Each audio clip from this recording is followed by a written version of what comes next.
But in the bullshit department, a businessman can't hold a candle to a clergyman. Because I got to tell you the truth, folks. I got to tell you the truth. When it comes to bullshit, big time, major league bullshit, you have to stand in awe of the all-time champion of false promises and exaggerated claims, religion. No contest. No contest. Religion easily has the greatest bullshit story ever told.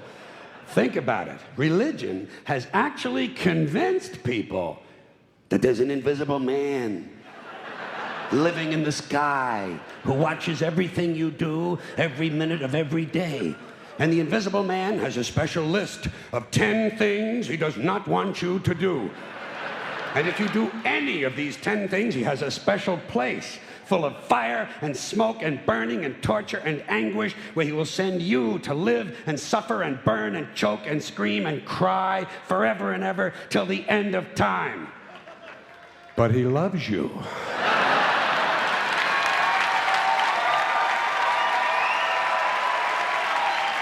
He loves you. He loves you and he needs money. He always needs money. He's all powerful, all perfect, all knowing, and all wise. Somehow, just can't handle money. Religion takes in billions of dollars. They pay no taxes, and they always need a little more.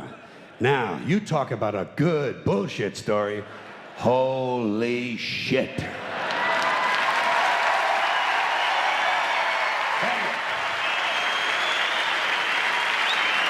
Thank you. But, thank you. Thank you very much. But I want you to know something. This is sincere. I want you to know, when it comes to believing in God, I really tried. I really tried. I tried to believe that there is a God who created each of us in his own image and likeness, loves us very much, and keeps a close eye on things. I really tried to believe that, but I gotta tell you, the longer you live, the more you look around, the more you realize something is fucked up. Something is wrong here. War, disease, death, destruction, hunger, filth, poverty, torture, crime, corruption, and the ice capades. Something is definitely wrong. This is not good work. If this is the best God can do, I am not impressed. Results like these do not belong on the resume of a supreme being. This is the kind of shit you'd expect from an office temp with a bad attitude. And just between you and me, in any decently run universe, this guy would have been out on his all-powerful ass a long time ago. And by the way, I say this guy because I firmly believe, looking at these results, that if there is a God, it has to be a man. No woman could or would ever fuck things up like this.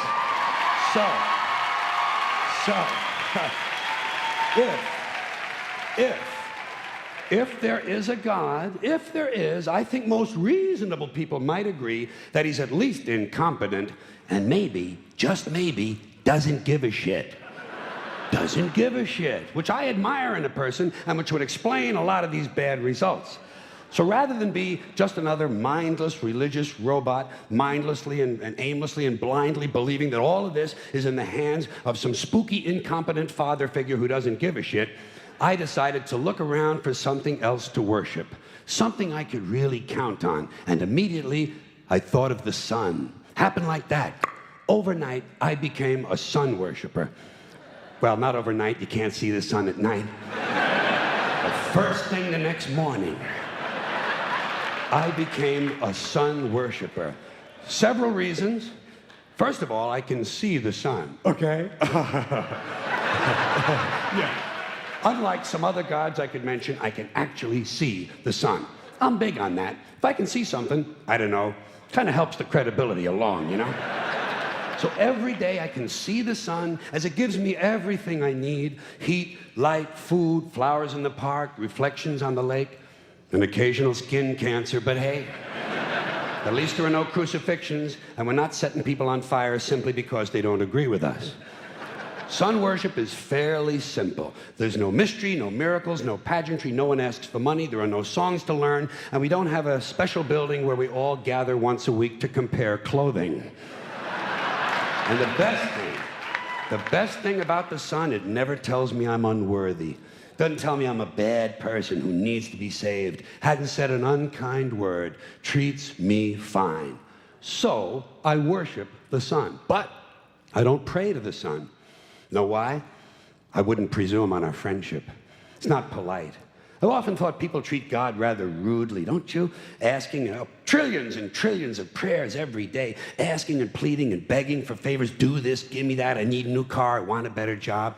And most of this praying takes place on Sunday, his day off. It's not nice, and it's no way to treat a friend. But people do pray, and they pray for a lot of different things. You know, your sister needs an operation on her crotch. Your brother was arrested for defecating in a mall. But most of all, you'd really like to fuck that hot little redhead down at the convenience store. You know, the one with the eye patch and the club foot, huh? Can you pray for that? I think you'd have to. And I say, fine, pray for anything you want. Pray for anything. But what about the divine plan? Remember that? The divine plan. Long time ago, God made a divine plan. Gave it a lot of thought, decided it was a good plan, put it into practice. And for billions and billions of years, the divine plan has been doing just fine. Now you come along and pray for something. Well, suppose the thing you want isn't in God's divine plan. What do you want him to do? Change his plan? Just for you? Doesn't it seem a little arrogant? It's a divine plan. What's the use of being God if every rundown schmuck with a $2 prayer book can come along and fuck up your plan? And here's something else, another problem you might have. Suppose your prayers aren't answered. What do you say? Well, it's God's will. Thy will be done. Fine, but if it's God's will and he's going to do what he wants to anyway, why the fuck bother praying in the first place? Seems like a big waste of time to me. Couldn't you just skip the praying part and go right to his will? It's all very confusing. So to get around a lot of this, I decided to worship the sun. But as I said, I don't pray to the sun. You know who I pray to? Joe Pesci. Joe Pesci. Joe Pesci. Two reasons. First of all, I think he's a good actor, okay? To me, that counts. Second, he looks like a guy who can get things done. Joe Pesci doesn't fuck around. Doesn't fuck around. In fact, Joe Pesci came through on a couple of things that God was having trouble with. For years, I asked God to do something about my noisy neighbor with the barking dog. Joe Pesci straightened that cocksucker out with one visit. It's amazing what you can accomplish with a simple baseball bat. So I've been praying to Joe for about a year now. And I noticed something. I noticed that all the prayers I used to offer to God and all the prayers I now offer to Joe Pesci are being answered at about the same 50% rate. Half the time I get what I want, half the time I don't. Same as God, 50-50. Same as the four-leaf clover and the horseshoe, the wishing well and the rabbit's foot. Same as the mojo man. Same as the voodoo lady who tells you your fortune by squeezing the goat's testicles. It's all the same, 50-50. So just pick your superstition, sit back, make a wish, and enjoy yourself. And for those of you who look to the Bible for moral lessons and literary qualities, I might suggest a couple of other stories for you. You might want to look at The Three Little Pigs. That's a good one.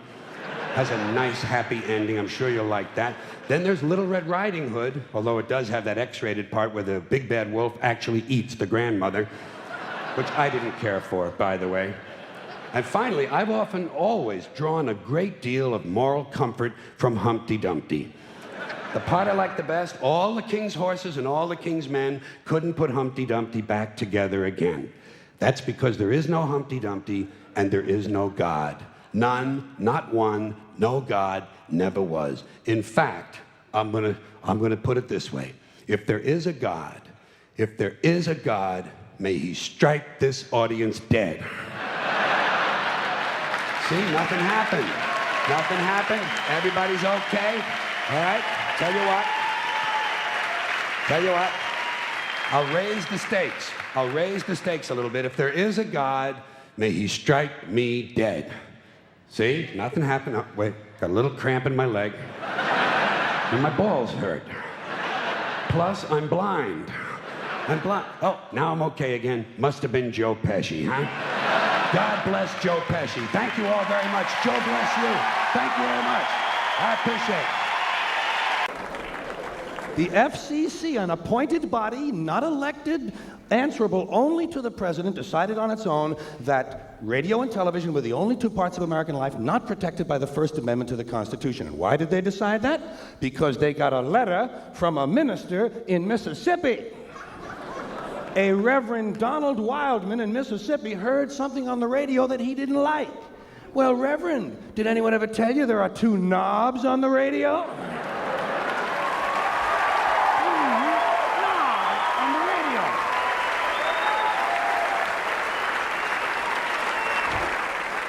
Of course, I'm sure the Reverend isn't that comfortable with anything that has two knobs on it. But hey, Reverend, there are two knobs on the radio. One of them turns the radio off, and the other one changes the station. Imagine that, Reverend. You can actually change the station. It's called freedom of choice, and it's one of the principles this country was founded upon. Look it up in the library, Reverend, if you have any of them left when you finish burning all the books.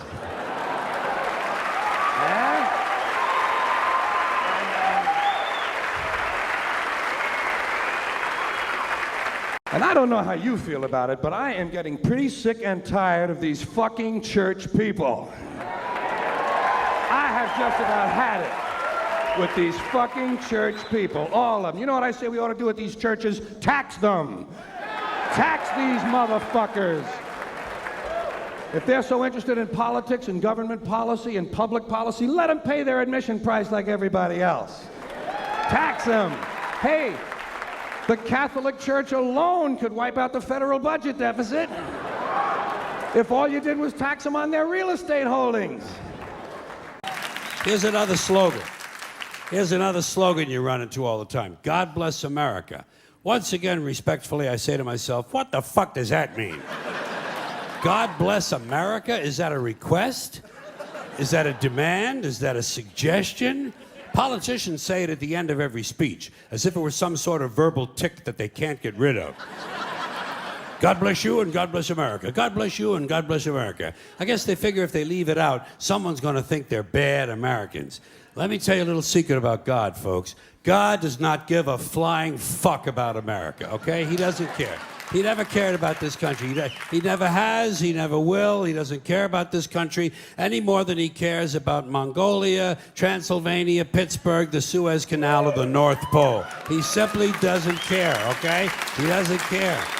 Listen, hey, there are 200 countries in the world now. Do these people honestly think that God is sitting around picking out his favorites?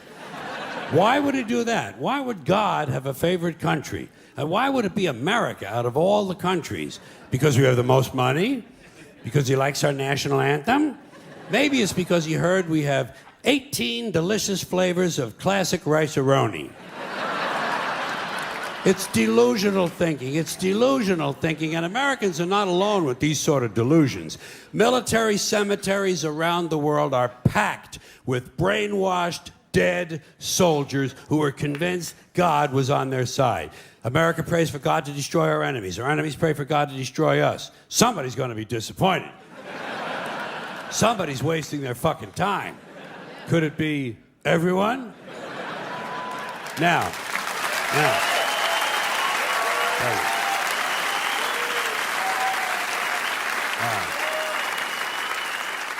If people want to say God bless America, that's their business, I don't care. But here's what I don't understand. If they say God bless America, presumably they believe in God. And if they do, they must have heard God loved everyone. That's what he said. He loved everyone and he loved them equally. So why would these people ask God to do something that went against his own teachings?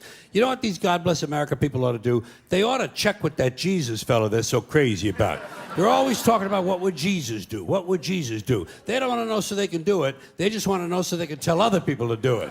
Well, I'll tell you what Jesus would have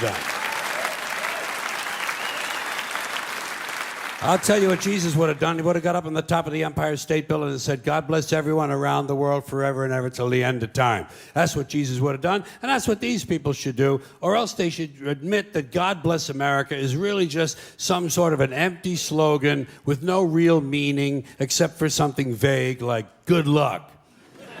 Good luck, America, you're on your own, which is a little bit closer to the truth. I started to question all this stupid hat shit when I was a kid. When I was a kid, I was a Catholic, at least until I reached the age of reason, okay?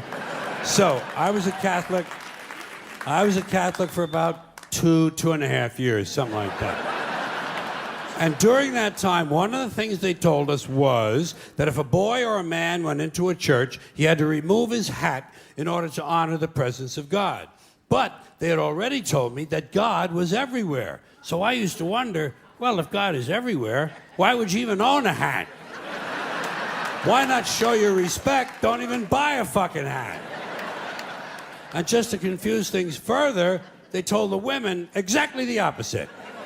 Catholic women and girls had to cover their heads when they went into church.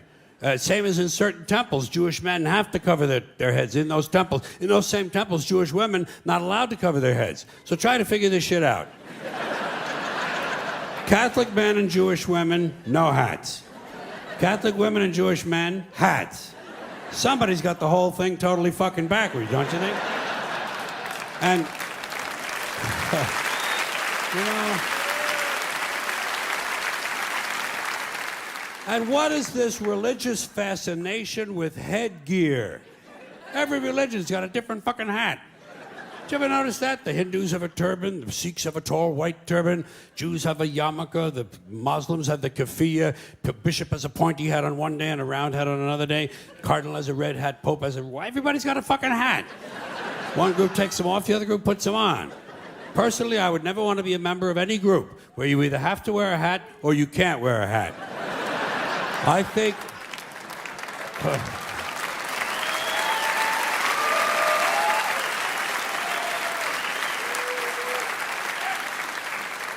I think all religions should have one rule and one rule only: hats optional. That's all you need to run a really good religion. Here's another one of these civic customs: swearing on the Bible. You understand that shit? They tell you to raise your right hand, place your left hand on the Bible. Does this stuff really matter? Which hand? Does God really give a fuck about details like this? Suppose you put your right hand on the Bible, you raise your left hand. Would that count? Or would God say, sorry, wrong hand, try again? And why does one hand have to be raised? What is the magic in this gesture? This seems like some sort of a primitive voodoo mojo shtick. Why not put your left hand on the Bible, let your right hand hang down by your side? It's more natural. Or put it in your pocket. Remember what your mother used to say? Don't put your hands in your pockets. Does she know something we don't know? Is this hand shit really important? Well, let's get back to the Bible, America's favorite national theatrical prop. Suppose the Bible they hand you to swear on is upside down, or backward, or both, and you swear to tell the truth on an upside down, backward Bible. Would that count? Suppose the Bible they hand you is an old Bible and half the pages are missing. Suppose all they have is a Chinese Bible in an American court, or a Braille Bible and you're not blind. Suppose they hand you an upside down, backward Chinese Braille Bible with half the pages missing.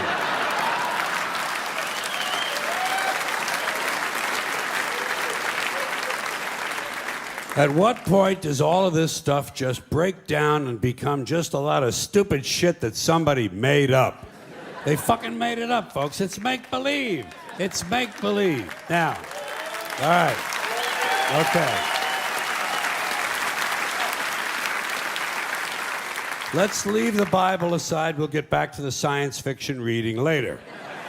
The more important question is, what is the big deal about swearing to God in the first place? Why does swearing to God mean you're going to tell the truth? Wouldn't affect me. If they said to me, you swear to tell the truth, the whole truth, and nothing but the truth to help you God, I'd say, yeah. I'll tell you about as much truth as the people who wrote that fucking Bible. How do you like that? Huh?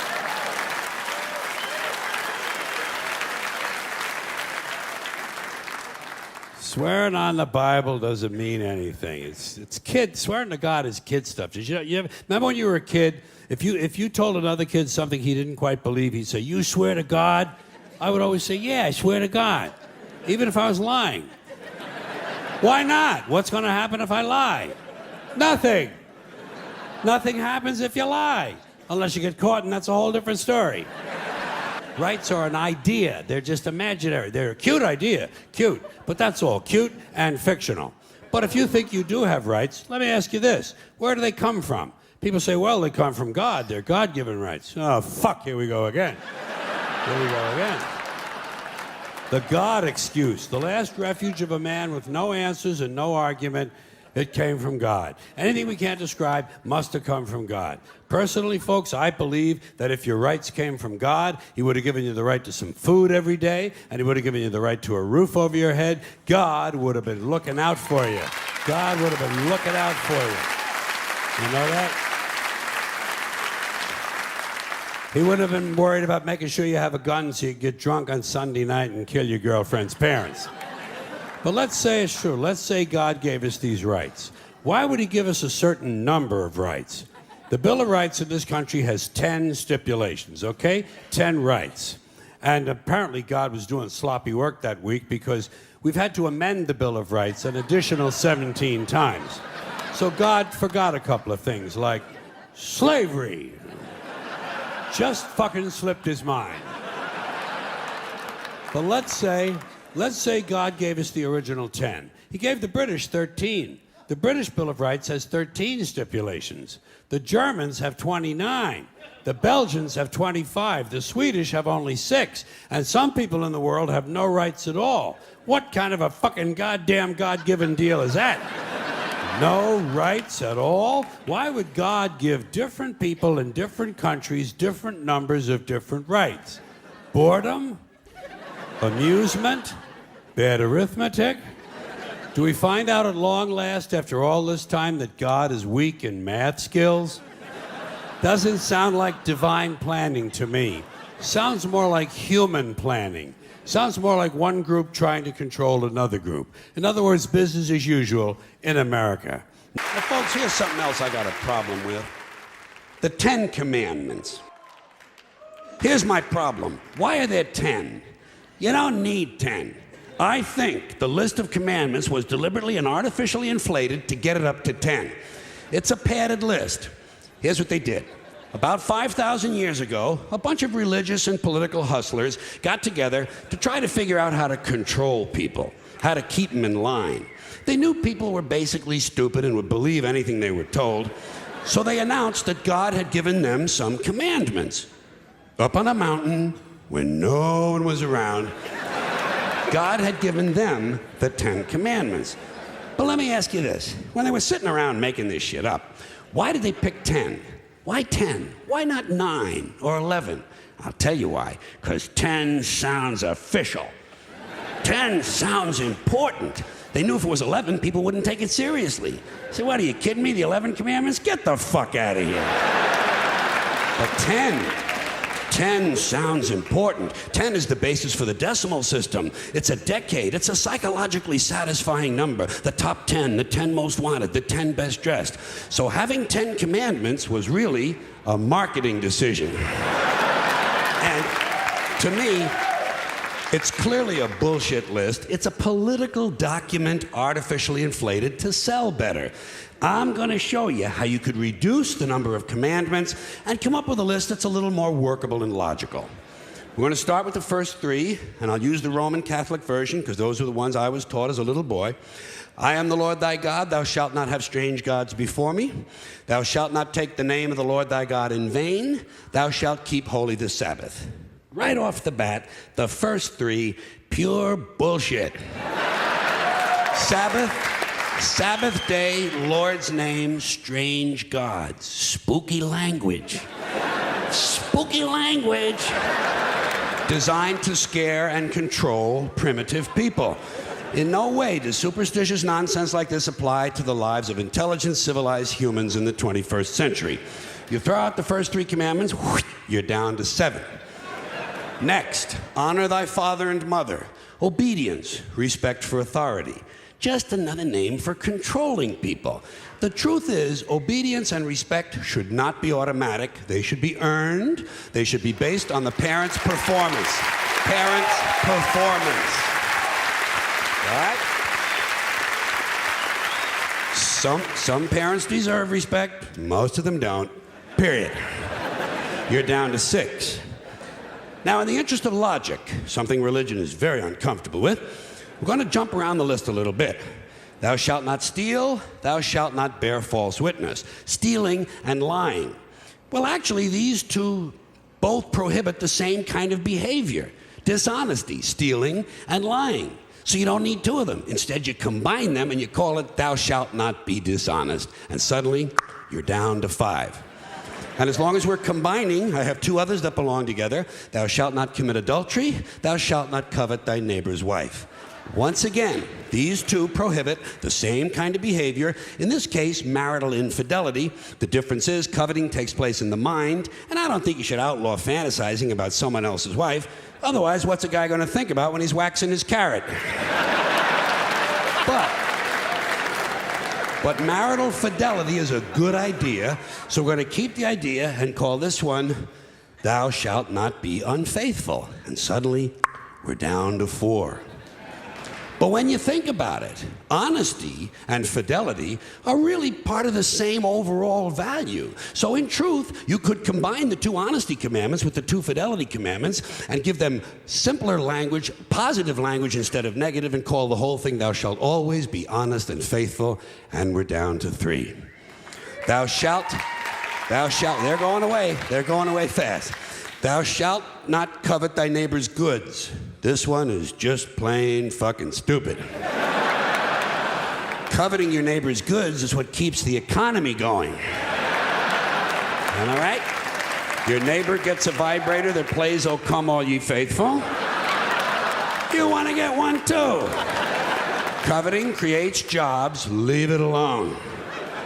You throw out coveting and you're down to 2 now, the big honesty and fidelity commandment, and the one we haven't talked about yet, thou shalt not kill, murder, the 5th commandment.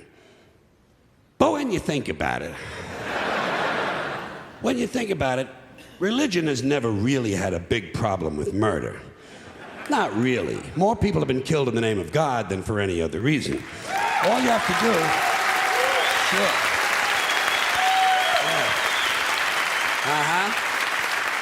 All you have to do is look at Northern Ireland, the Middle East, Kashmir, the Inquisition, the Crusades, and the World Trade Center to see how seriously the religious folks take thou shalt not kill. The more devout they are, the more they see murder as being negotiable.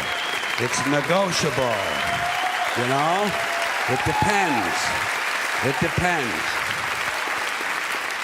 It depends on who's doing the killing and who's getting killed. So, with all of this in mind, I leave you with my revised list of the 2 commandments. Thou shalt always be honest and faithful to the provider of thy nookie. And thou shalt try real hard not to kill anyone, unless, of course, they pray to a different invisible man from the one you pray to. 2 is all you need. Moses could have carried him down the hill in his fucking pocket. And if they had a list like that, I wouldn't mind those folks in Alabama putting it up on the courthouse wall. As long as they included one additional commandment, thou shalt keep thy religion to thyself. Catholics, which I was until I reached the age of reason.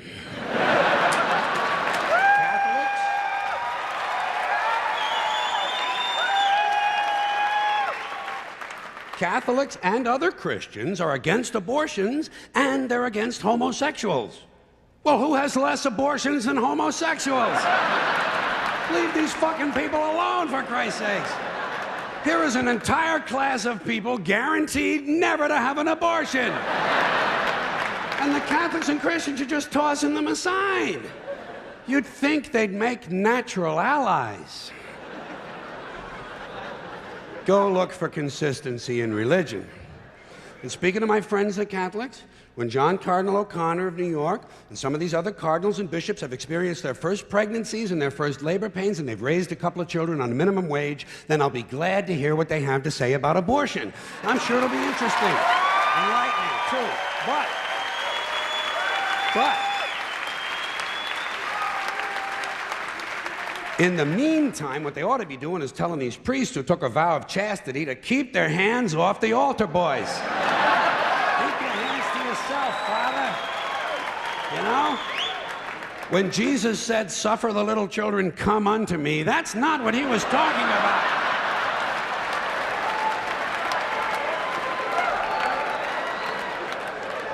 So you know what I tell these anti-abortion people? I say, hey, if you think a fetus is more important than a woman, try getting a fetus to wash the shit stains out of your underwear.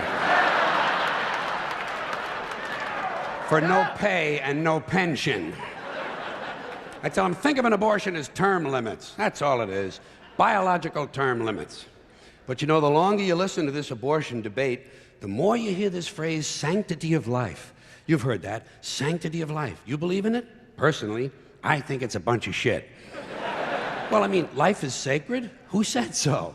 God? Hey, if you read history, you realize that God is one of the leading causes of death. Has been for thousands of years. Hindus, Muslims, Jews, Christians, all taking turns killing each other because God told them it was a good idea.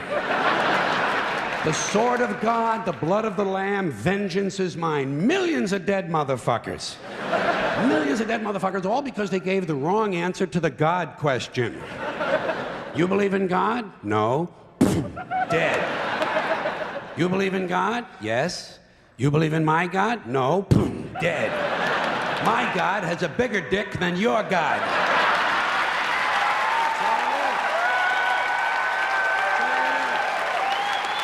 Thousands of years.